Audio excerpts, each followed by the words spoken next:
श्री गुरुचरित्र अध्याय 3। पूर्वी अंबरीश नावाचा एक राजा होता। तो निर्धारपूर्वक द्वादशी व्रत करीत असे। सर्व काळ हरिचिंतन करीत असे। त्याच्या व्रताचा भंग करण्यासाठी दुर्वास ऋषी द्वादशीला अतिथी म्हणून त्याच्याकडे आले। ती द्वादशी अशी होती की सूर्योदयानंतर एका घटकेच्या आत उपवास सोडायचा होता व अतिथी तर फारच श्रेष्ठ होता। अंबरीशला फार भय वाटू लागले।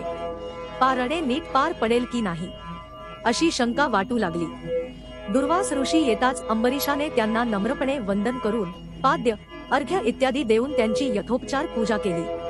त्याने दुर्वासाची विनवणी केली, आज एक घटिकात साधन द्वादशी आहे, तेव्हा कृपा करून आपले प्रातः अनुष्ठान लवकर समाप्त करून भोजनाला घटकेच्या आत यावे। दुर्वास ऋषी नदीवर गेले। तिथे अनुष्ठान करता करता एक घटका झाली। अंबरीशाने आपला व्रत भंग होऊ नये म्हणून वेळेच्या आत तीर्थ प्राशन करून उपवास सोडला।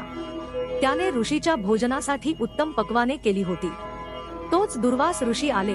त्यांनी राजाच्या मुखाकडे पाहिले व म्हणाले, अरे दुरात्म्या, अतिथीला देताच भोजन घेतलेस काय? ऋषी शाप देणार तेवढ्यात अंबरीशाने विष्णूचे स्मरण केले। नारायण हा भक्तवत्सल आहे।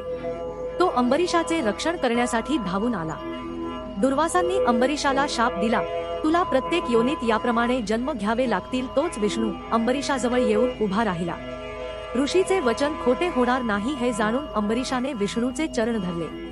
विष्णू दुर्वासांना म्हणाला, तुम्ही माझ्या भक्ताला शाप दिला, मी त्याचे रक्षण करणार। तुम्ही मलाच शाप द्यावा असे मला वाटते। ज्ञानी लोकांतही श्रेष्ठ लोक पृथ्वीवर युगानुयुग तप करतात, पण भूलोकी हरिचरणांची भेट दुर्लभ आहे। हा विष्णू शापाच्या निमित्ताने लक्ष्मी सहित अवतार घेईल व भक्तांचा उद्धार करील, या हेतूने त्यांनी विष्णूला शाप दिला, तू भूलोकी अनेक स्थानी अवतार घेऊन जन्मावेस।